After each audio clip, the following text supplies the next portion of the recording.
Well, thank you everybody for coming. I am Alex Hartman. I work with USGS.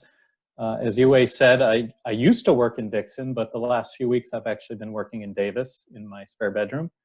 And I know a lot of people have experienced a lot of issues with the current reality we live in. And so I just want to thank Serena and Yue and SFBBO for putting on this webinar, because it gives us an opportunity to talk about birds and talk about science, which was a really nice break from all that's going on. And so today I'm going to talk about some interesting projects that we've been working on over the past few years dealing with social attraction to establish tern nesting colonies in South San Francisco Bay.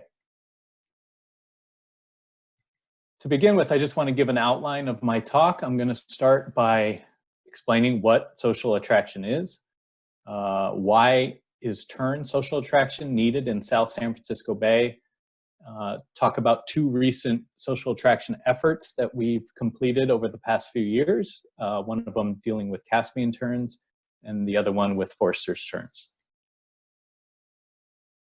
So social attraction is a wildlife restoration technique that was really pioneered by Dr. Stephen Kress at National Audubon. And it's a process where biologists can use decoys and audio cues to simulate a real nesting colony. And this technique takes advantage of the fact that many seabirds and water birds are colonial in nature and want to nest next to each other. And so if you can create a simulated colony with phony birds and recorded calls, you can actually lure birds to target nesting areas. So if a new nesting habitat has been built, this could be a way to get birds to come in there. And it's also been used to reestablish colonies in areas that they've been extirpated from. And so social attraction really began in Eastern Egg Rock in coastal Maine and Project Puffin. Atlantic puffins had nested on Eastern Egg Rock for forever, for a long time before colonization. But by the 1880s, they'd become locally extirpated due to overhunting. And there was a big interest in trying to find ways to reestablish nesting colonies on Eastern Egg Rock. And so in 1977, Dr. Kress and other folks put up wooden decoys of Atlantic puffins in an attempt to attract real puffins to come nest. And you can see in the picture the wooden puffin, a little battle scarred, missing part of its bill, but looks pretty similar to the real birds. And remember, this is the first time that anybody had really tried something like this. And they put them out in 1977. They did see that Atlantic puffin were coming to the island and hanging out, but they didn't get any nests until 4 years later. So they tried for 4 years. And in 1981, they got their first puffin nests on Eastern Egg Rock for the first time in about a century. And then today, there's over 100 nesting pairs. So this colony has continued in large part due to the intervention and the social attraction. But this is a really informative story, not only because it was the first, but it illustrative of how social attraction sometimes work in where you need multiple years of effort before the birds start to cue in. It doesn't always take several years, but sometimes it does. And since that initial work on Eastern Egg Rock, social attraction has been used throughout the world on a variety of different species, many different terns, common murres, there's hermit gulls, cormorants, and various albatross species. And there's others as well. And so it can be really successful. And so it's often thought of as a effective way to try to get nesting colonies built back up. Terns in particular are well suited for social attraction. For one, they have low natal filipatry, which just means when the chicks fledge and leave, they don't always come back to where they hatched to breed. They'll actually move to other areas. And so there's a opportunity for birds to find new target nesting areas where you might be using social attraction.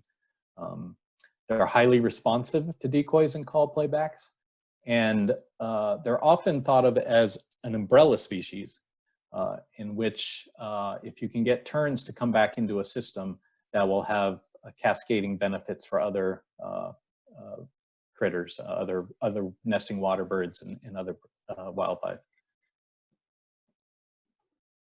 So why do we need social attraction in South San Francisco Bay? So I'm going to tell you two stories. The first has to do with endangered salmonids in the Columbia River estuary and Caspian terns. And then the second will deal with habitat loss or habitat change, loss of nesting islands in South San Francisco Bay and how that relates to Forster's terns. So to begin with, up in the the Columbia River estuary, in 1999, there was a massive colony of Caspian terns, about 9,000, and diet analysis found that 90% of the fish that they were eating and bringing back to their colony were salmonids. And there are a lot of endangered and threatened salmonid species in the Columbia River estuary. So this was an enormous concern at the same time that they're trying to create conditions to have these salmonids recover. You had this massive Caspian tern colony eating a lot of the smolts. And so U.S. Fish and Wildlife and the U.S. Army Corps of Engineers developed a plan to move the colony from Rice Island all the way to East Sand Island on the west side of the estuary. And they did this using social attraction. So they put out hundreds of decoys, call playbacks, playing recordings that they had recorded at Rice Island and just playing it on East Sand Island. And at the same time they were trying to attract birds to East Sand Island, they were discouraging them at Rice Island. So they put up flagging, they made a lot of noise, made it unpleasant for the birds. And it worked. In just 2 years, in 2001, just about the entire Caspian tern colony had been successfully moved all the way over to East Sand Island. And concurrent diet analysis found that only about a third of the fish they were eating were salmonids. They were queuing in much more on pelagic food sources rather than up into the estuary and along the river. So this was a great success story, and was a demonstration on how you can use things like social attraction to move a massive colony when it's in conflict with endangered species.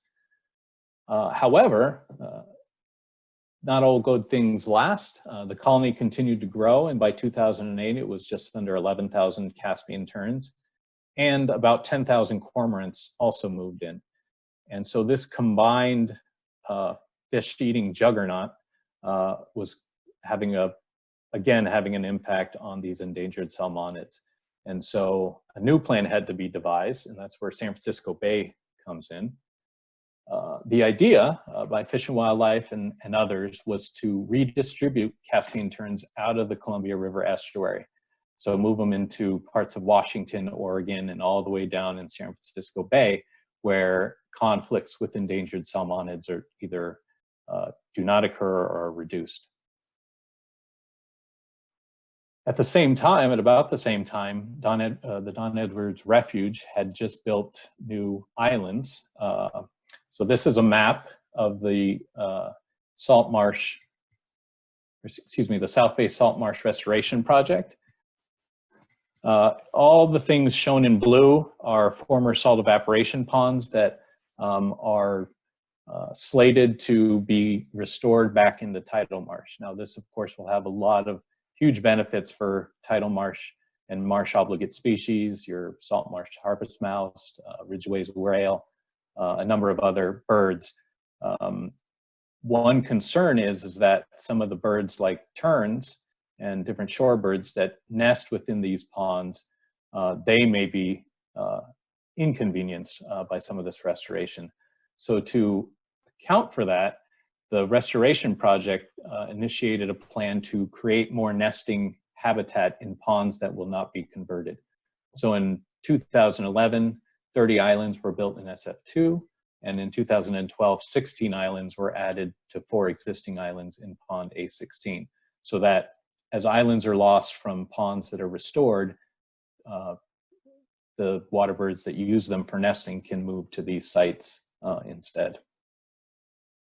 And so these islands had just been built, and the U.S. Army Corps of Engineers was interested in moving Caspian terns to San Francisco Bay. So they enhanced these islands to make them more attractive to Caspian terns. So it was 5 total islands. They're highlighted in blue, 3 at pond SF2 and 2 at pond A16. And they covered the islands with 3/8-inch rock, basically gravel, because that substrate makes the island attractive to Caspian terns. At the same time, there was concern that bringing in Caspian terns could negatively affect snowy plovers, which of course are a threatened species and of a big concern in South San Francisco Bay.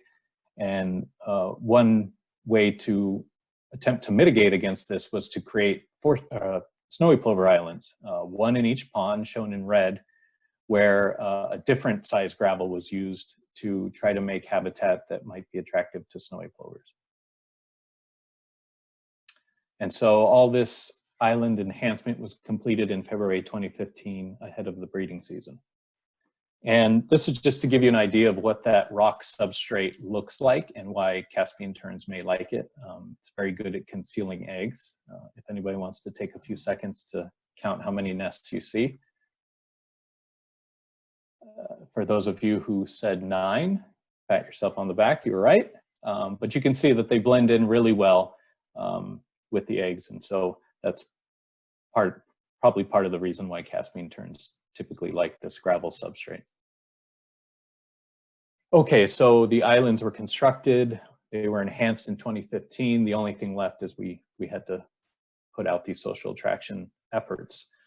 We did this for 3 years, from March through September of 2015 through 2017. We put 50 to 150 tern decoys on each of the islands, of the 5 Caspian tern islands. And then we put 6 snowy plover decoys on each of the 2 snowy plover islands.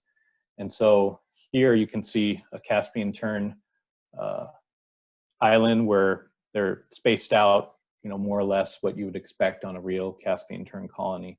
The snowy plovers are a little more difficult to see, but there they are there. And the idea was that this might attract a snowy plover pair to nest nearby.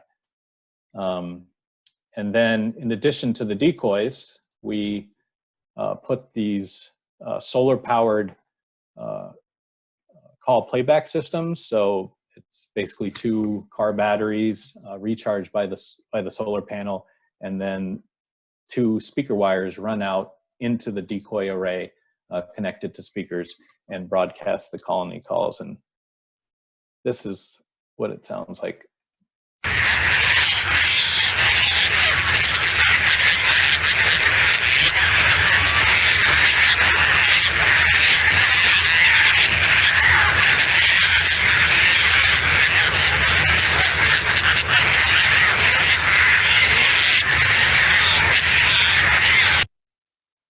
Okay, and this is what the islands look like from the air. This was actually taken by a National Geographic photographer.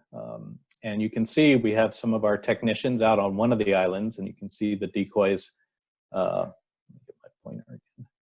You can see the decoys, and our technicians are all looking over at this island because in addition to the decoys, there's a lot of Caspian terns out there as well. And here's a look from Levee and pond SF2. You can see the Dumbarton Bridge in the background, the solar panel on the left side, and lots of tern decoys and real birds. Zooming in a little more, I mean, even at this resolution, you can see it can be hard to differentiate the decoys from the real bird. It helps when they fall over and they're on their back. Those are really obvious that they're not real. But for the most part, they do well at mimicking a real colony.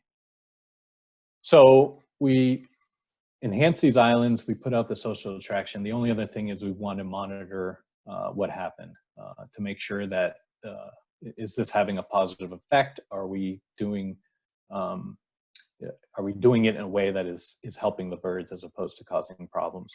So we conducted weekly counts of all the adults that we saw on the islands, any nests, any chicks, and any fledglings. We also did observations to see if there were any sources of predation that might be able to be mitigated against. And then gull hazing. California gulls are a big problem in South San Francisco Bay. They eat a lot of chicks of different waterbird species, including Caspian terns.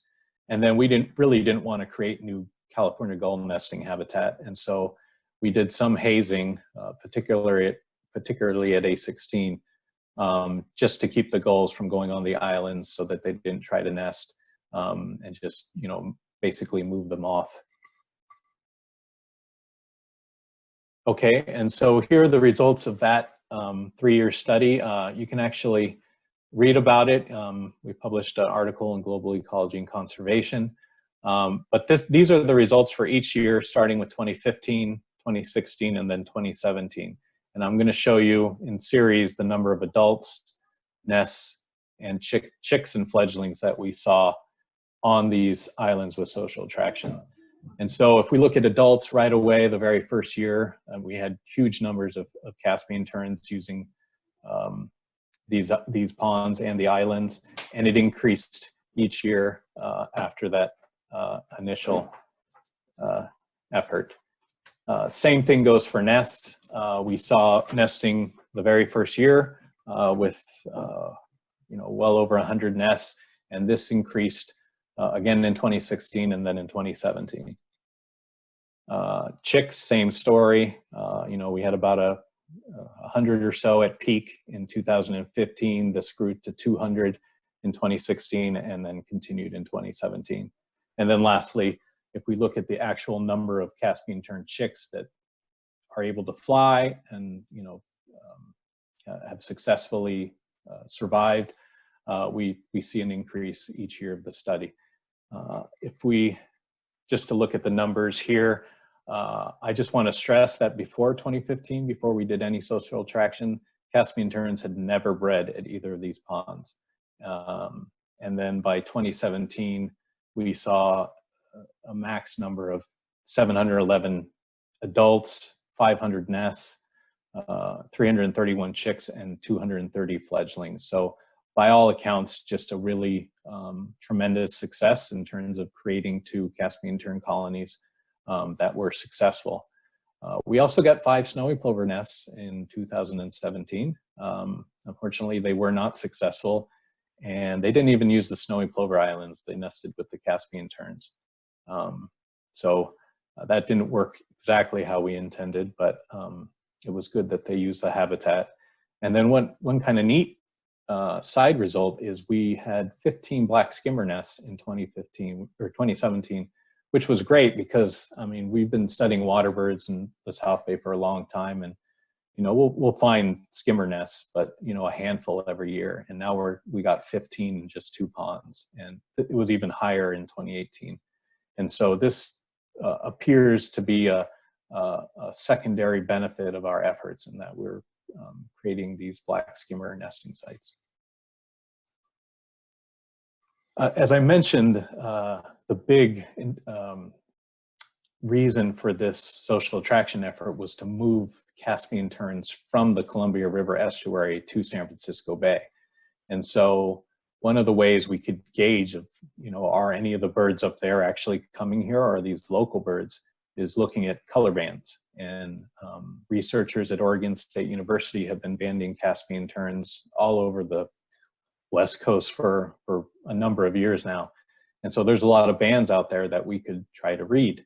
And by 2017, we had read quite a few bands, and we actually confirmed that 3 terns that hatched on East Sand Island in the Columbia River estuary bred at either SF2 or A16. So a small sample, but it does suggest that at least some of the Caspian terns from the Columbia River estuary moved down south to San Francisco. Okay, so that's the story of the Caspian terns. The next story deals with habitat change, loss of nesting islands, and Forster's terns.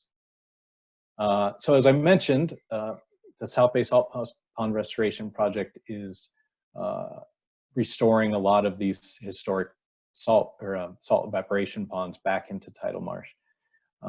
But because they want to maintain nesting habitat for a lot of the birds that currently use those ponds, the restoration project includes these initiatives to build nesting islands for water birds.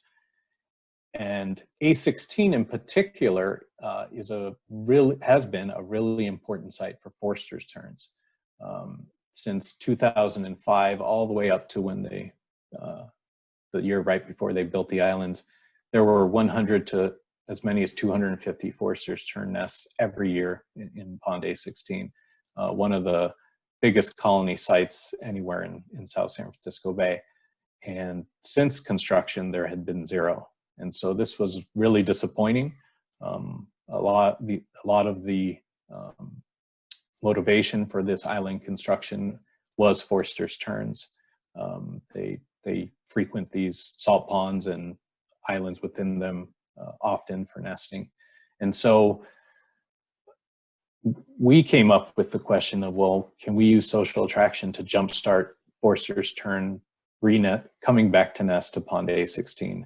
And this came just after, our success we had with the Caspian terns. And so we wanted to see, can we use similar techniques to help Forster's terns? And so we did this on 6 islands in Pond A16. They're highlighted in red in the figure. And we chose these southern islands for a couple of reasons. One, we had Caspian terns, those that new colony was nesting up here. And so we wanted to kind of space things out. In addition, these 4 long skinny islands were the historic islands where Forster's terns had nested before the new islands were constructed.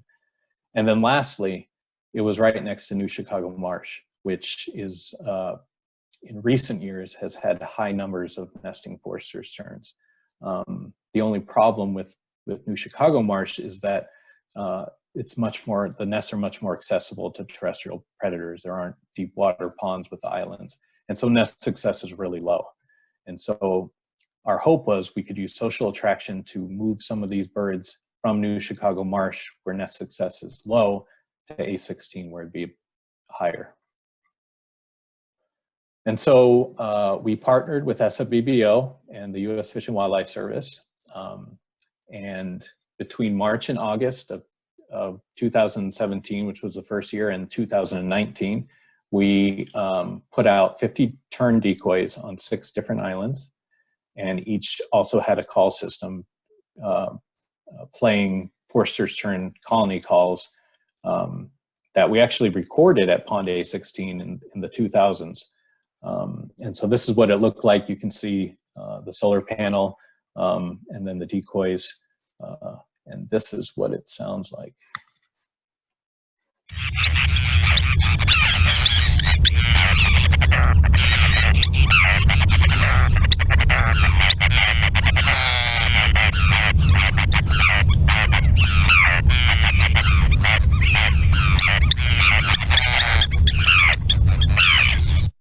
Okay, and this is a picture taken from the southern levee right along the walking trail. And you can see the solar panel on the right side, and then a group of decoys, from a distance look very much like real Forster's terns. This is just zoomed in a little bit. You can see the speaker that plays the calls, and then the decoys. And then just one more, again, from the levee. And so you can see the solar panel is in the middle, and then we have little groups as far away from the panel as we can get.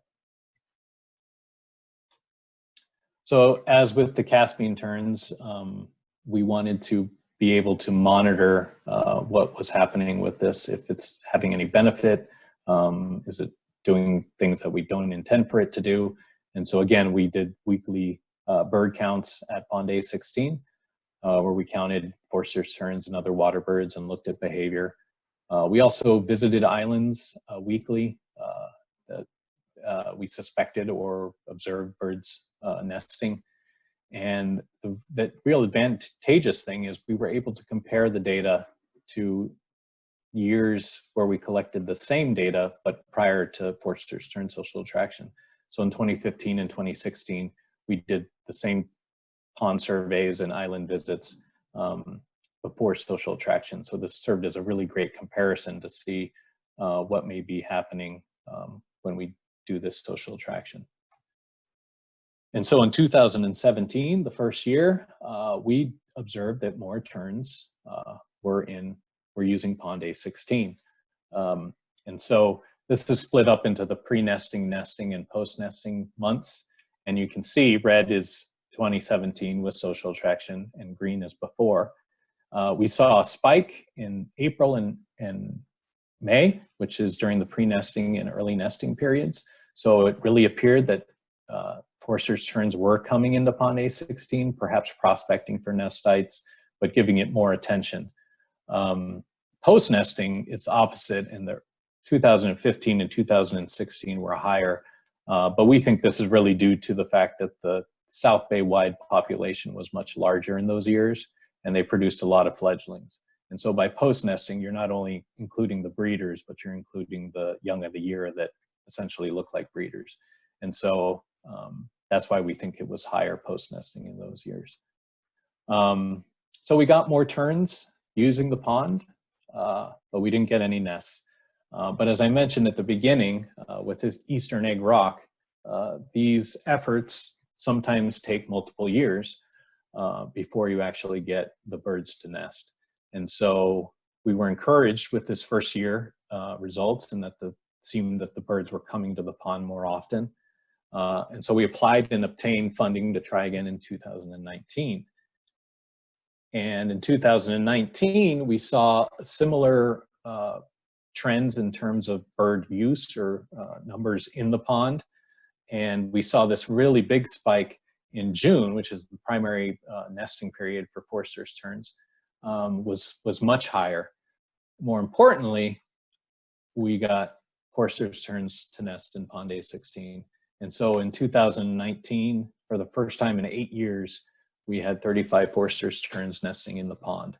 And so this was really welcome news. And not only did we get terns to nest in the pond, but 16 of them hatched, or 46%, which is a reasonably good success rate for this species in the South Bay.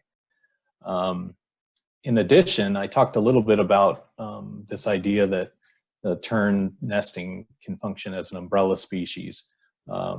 And some of the previous work we've done, we've found that Forster's terns and American avocets like to co-locate their nests. They often like to nest in mixed colonies.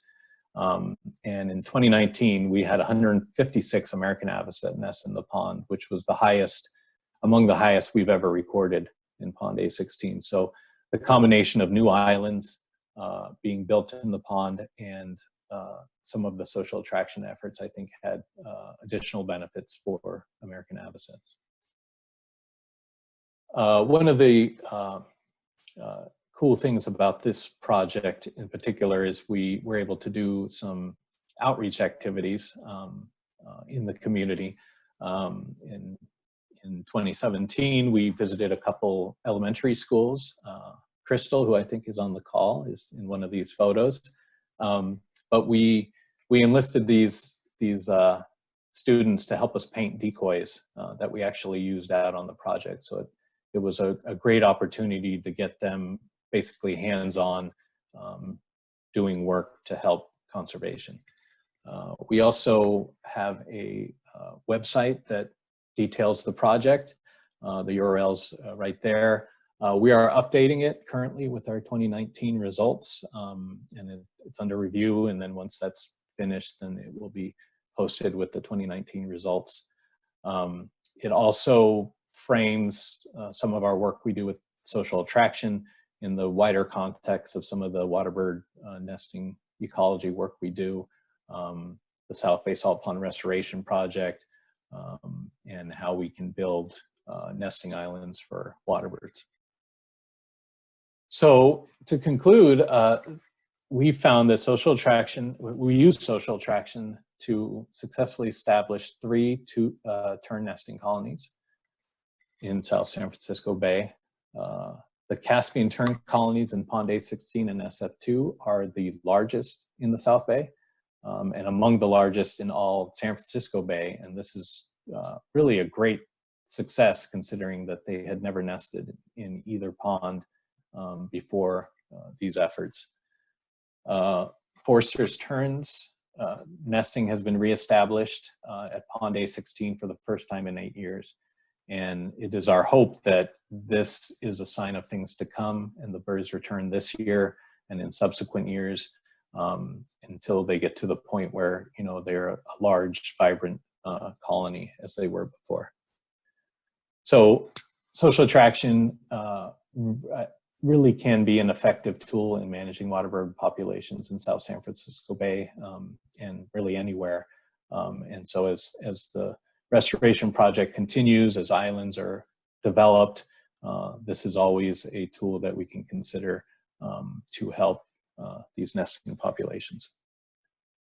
So I'd like to acknowledge a number of groups and people. The Caspian tern social attraction work was funded by the U.S. Army Corps of Engineers. The Forster's tern social attraction work in both 2017 and 2019 was funded by Valley Water.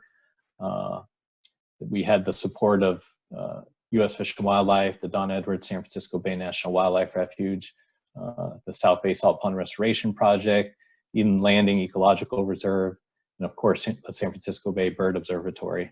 And then, you know, all the data that I showed you and all the analysis, that's really a testament to the many, many technicians that we've had over the years so that we can collect these data and come up with a picture of what these management actions are doing. And so with that, I'd just like to say thank you, and I think I can answer any questions. The first question was from Caitlin. She asked if the sound continues through the night, and Crystal did answer yes, but Alex, if there's anything you want to add? That's correct. It does go through the night. And if you're in real colonies, it does dampen a little at night, but they go on pretty much constantly. And so we found that it hasn't been a distraction, and that, you know, it is something that the Caspian terns do on their own. And the next question is from Karen. Can you define hazing? Basically annoying. So California gulls are a migratory bird, so they're protected. So you can't do anything like stomp on their eggs or hurt them or anything like that. But you can try to prevent them from coming into a nesting site or causing predation on a recovery project like this. And so our hazing consisted mostly of getting in our kayaks and paddling out to the island when the gulls were there, and they'd get up and fly away. We had some green lasers that didn't really work, but in other studies, they say you can actually point green lasers at the gulls' feet, and that bothers them, and they fly away. It didn't work for us, but mostly we just paddled to the islands, made noise, and tried to, you know, scoot them off. Interesting. Preeti asks, why did the snowy plover nesting effort fail? Do you know if there were any reasons identified? We don't. That's more SFBBO's forte, but you know what?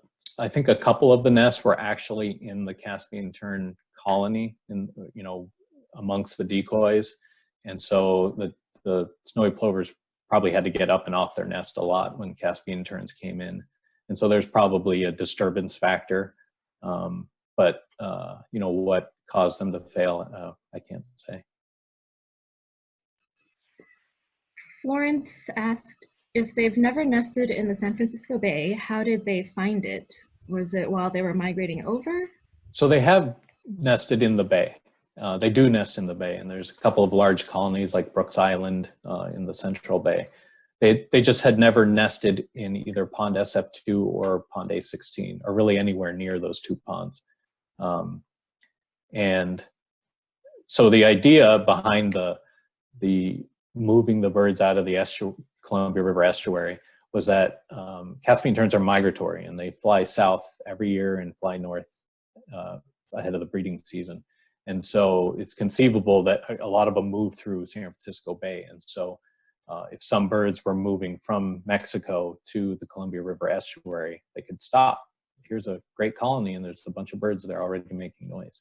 And so that was the idea that, you know, these birds are moving around. If you can create a colony site that doesn't have the conflicts with endangered salmonids, like it does in the Columbia River estuary, that might be a good way to mitigate against that. Erica says, it's interesting how the adults showed up earlier each year. As the numbers go up, do they show up sooner for the competitive advantage, or do they just learn the site to get there sooner in subsequent years? Yeah, that's a great question. It's probably a little bit of both. The ones that get there earliest tend to have the more central sites within the colony. You know, the colony kind of grows outward. And so if you're in the center of the colony, you tend to do better. You know, it's a lot harder for a gull to get to your nest because it's got to get through all the other ones first. So that could be part of it. And then the second part of her suggestion is also likely, you know, the first year it was brand new and the birds didn't really have a history with it. But by 2016, we noticed a week to a week and a half earlier date of the first nest. And so they were just used to it. And so probably a lot of birds were returning from the previous year. Chris says, it looks like the Forrester's tern nests decreased dramatically prior to the island construction from They did. 2007 to 2010. Yes. Is there a hypothesis for this decline before island construction? It's not, I'm not sure. Some of it could have been due to water level management ahead of the island construction, because the island construction happened in the subsequent year. And I think the conditions were less ideal in 2011. But you're right, we did see a drop. You know, it was well over 100 nests in every year except that 1 year previous to the island construction, where it was about 40 nests. Jeff asks, what happened with salmonids and salmon counts in Columbia River after relocation? So it varies quite a bit by the species, but they did have rebounds in a number of them. And so this was after they'd moved to East Sand Island from Rice Island. They did see an increase in survival of these endangered smolts. I think by the late 2000s, when the colony in East Sand Island had grown and the cormorants had grown, they saw the mortality go back down.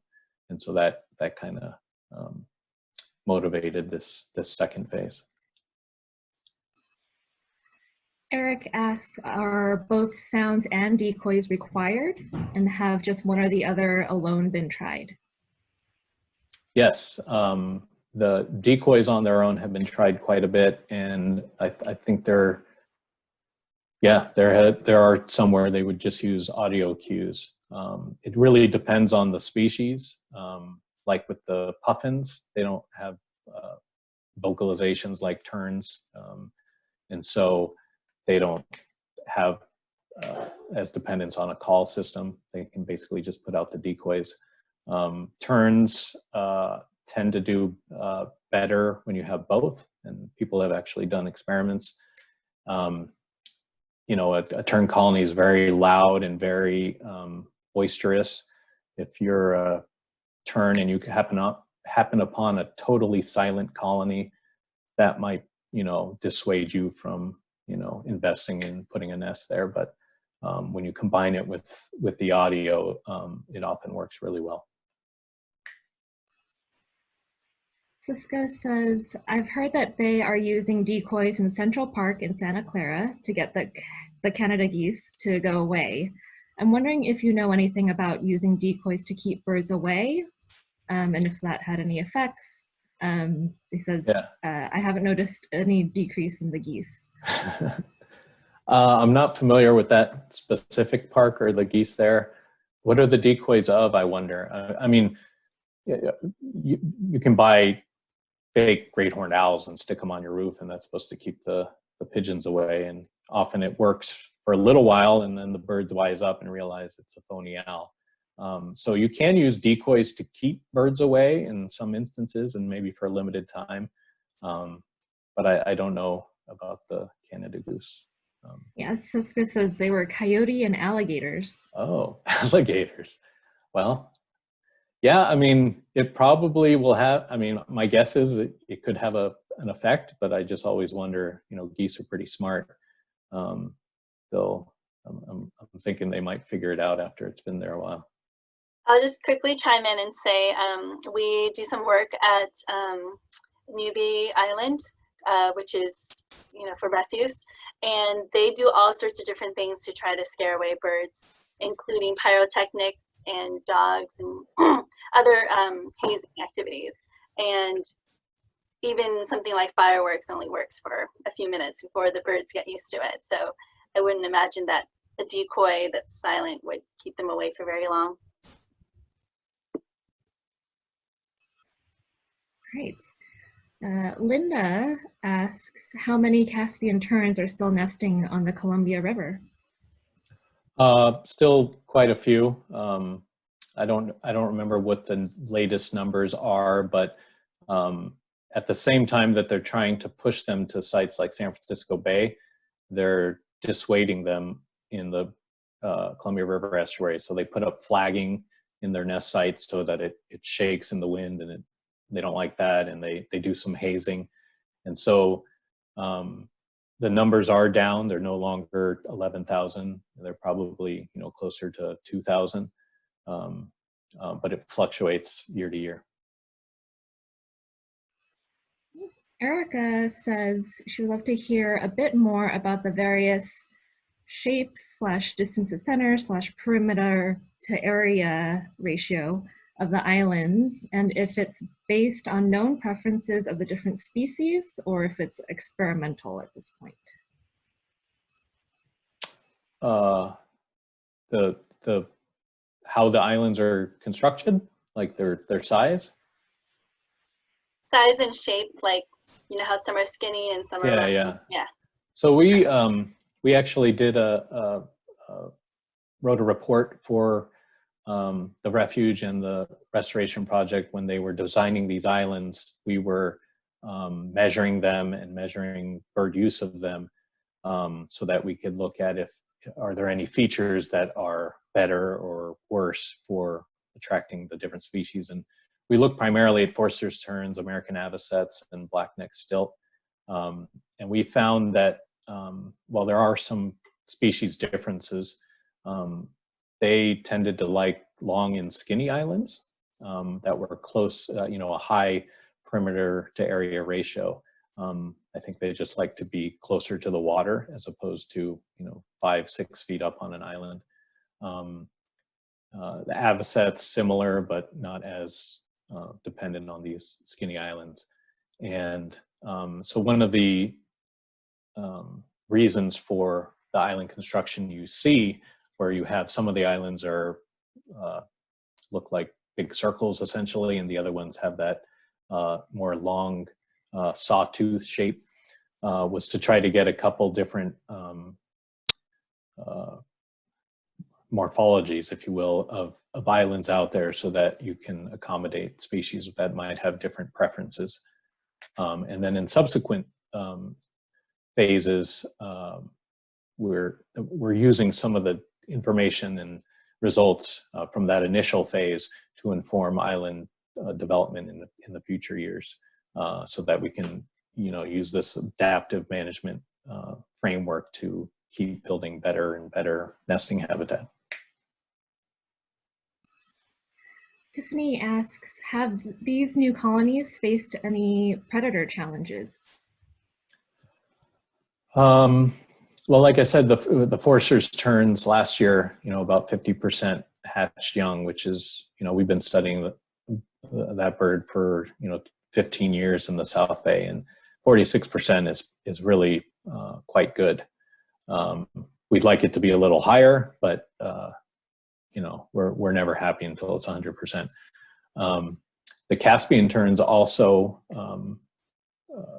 are doing very well. In fact, based on our estimates of the number of fledglings that is produced, and using as previous estimates of adult survival, we estimate that the population is growing, and so it's on a growing trajectory, which is good. And so, in terms of predation, gulls are always a concern. We've had separate studies where we found that gulls account for 50% of the chick deaths. Once they hatch out of the eggs, the gulls just queue in on them and take a lot of them. And so they do the same with Caspian terns, although they're a little bigger and can defend themselves a little more. But California gulls are a big problem. Like I said, on these islands, the terrestrial predator access is limited. You're not going to get a lot of raccoons or skunks or coyotes out there. Related to predation, Ronnie asks, how significant is the predation of crows, and is the same hazing used as for gulls? I understand that crows are a significant problem at Eden Landing for least terns and snowy plovers. Yeah, they are, and just last year they were a problem at SF2. Yeah, that's a bit of a recent phenomenon. I mean, maybe it hasn't. Maybe we've been so focused on gulls, but you could use similar techniques to haze crows, but they're not going to the islands to nest. They're going there to eat something, and so it'd be more effective if you could find out where they're nesting and try to do some kind of exclusion there. Yeah, I don't really have a good answer for that, but I do know that crows are a problem, and that's something that's going to have to be addressed. Byron asks, do you have any knowledge of how long it might take a species with high philopatry to respond to social attraction? We are running decoys and audio for the first time on our floating Heermann's Gull Island in Seaside this year. Oh, wow. That's a great question that I don't think I have a good answer to, except to say that high philopatry does make it more difficult, and sometimes requires a dissuasion on the historic site. But obviously, if a bird, once it leaves, is going to breed somewhere else, it's going to be more likely to encounter your new colony. And so, like I said, that's a big reason why it tends to work well with terns. Ronnie asks, do you have funding for this year to continue your studies? We don't, and I'm not sure that we would be able to do it anyways. The refuge has been closed, which is unfortunate. There's a lot of research that happens on the refuge in addition to ours that I'm sure is being really inconvenienced. We had planned to do a limited field season where we would at least do some of our surveys, working with SFPBO and perhaps using volunteers. But now it's all kind of up in the air until we figure out when we're going to be able to get back out there. Yeah, I think that perhaps some of the public trails might still be open on the refuge. So I'm not sure if the one that goes by A16 is open, but potentially people, if you're out for a walk anyway, you could still view the birds and put it on eBird. If you don't know how to use eBird, you can watch Barbara's talk next week. So maybe some people will see the terns and tell us about it.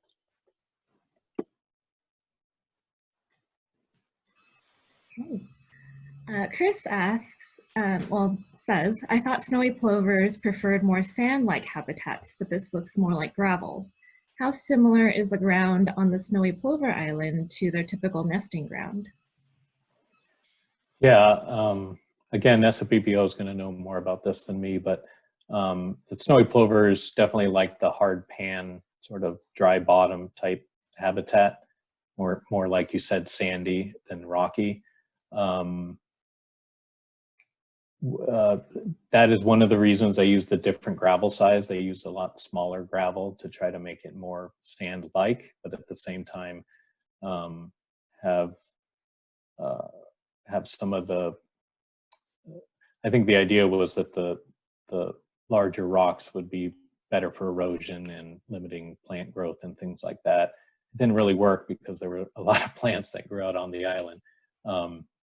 But I think they didn't want to make it a sandy or a pan type island. They wanted to cover it with something that made it a more sturdy, I guess.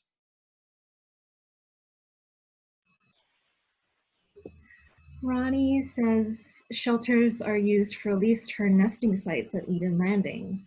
Are shelters ever used for the larger tern species to protect the chicks from predators?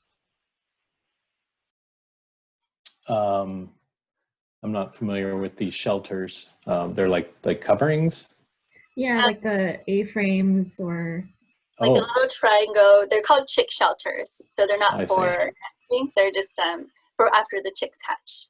Right. Yeah, I don't know if that's used for large tern species or not. Yeah, I couldn't comment on that. Okay. Ronnie also asks, what determines the spacing of decoys and the number of decoys? How significant? Go ahead. Oh no, the rest of it was questions that were already asked. Oh, okay. So we base it based on published accounts of what it is at a real colony. And so there's been a lot of studies of both species where they measure the exact location of the nest so they can see where, how close their neighbors are. And, it varies, but on average, it's about 1 meter for Caspian terns between each other. So that's about the spacing that we used for these decoys, sometimes a little more, sometimes a little less. As for the number, more is better. I don't know if there's a limit to that statement, but more is better. And we started off with about half the decoys that we ended up with. And so in the first year, we had mostly islands with 50 decoys. And then by the last year, they all had over 100. But for the Caspian terns, it worked really great the first year, so I'm not sure that it mattered too much. But in general, the bigger the colony looks is going to look better for something like a Caspian tern. For a Forster's tern, they nest in much smaller numbers. They don't have 9,000 bird colonies like Caspian terns do. So it's probably less of an issue in terms of having more decoys. Linda asks, are the terns finding enough of the right-sized fish in the South Bay, or do they need to fly further away up the bay? That's a great question. It would be really exciting to combine this with some kind of movement study to see where these birds are foraging. We did do some observations of return when the adults return with fish to the nest to feed the chick, and so we do have some IDs, although it's very hard to ID fish at 100 yards through a spotting scope. But we do have some of that, and so by those accounts, it doesn't look like that the birds are having trouble finding food. We do have some chicks that don't survive that died to the elements, probably from, not getting enough food. But as I said, the colony as a whole, our estimates are that it's on a stable to growing trajectory. And so it does appear that, at least at the current size, they are finding enough forage to sustain the colony. Okay, looks like this is our last question. And if I did miss any, please feel free to ping me and I can have Alex answer that over email. But Florence asks, as birds come into nest, do you take decoys away? We don't. There's really no reason to. The birds already tolerate the decoys, and if we go there and remove them, we might be doing more harm than good by disturbing the colony again. That was particularly the case with Caspian terns when we first started. We didn't want to get too close, and so things like hazing, we had to coordinate really well so that we didn't, while we're trying to scare away the gulls, scare away the birds that we're trying to attract. And so taking the decoys down after the bird's nest just isn't really necessary, and so we just leave them up there. I think that's the last question, just seeing if there's a few more chats coming in. Lots of thank yous. I want to say thank you again to Alex for doing this presentation. Also thank you to Valley Water for funding this work in 2017 and 2019. And then lastly, thank you to Mid-Peninsula Open Space, Regional Open Space, for funding these outreach events. And then I also want to say thank you to Serena, and we also have our outreach intern, Judy, who has been recording this video. So thanks for their hard work in putting it together. I really hope we can see you at next week's event or future events, and please stay in touch with us. Share any nature or bird themed ideas or observations you have with us, and hopefully we'll be able to see each other in person soon.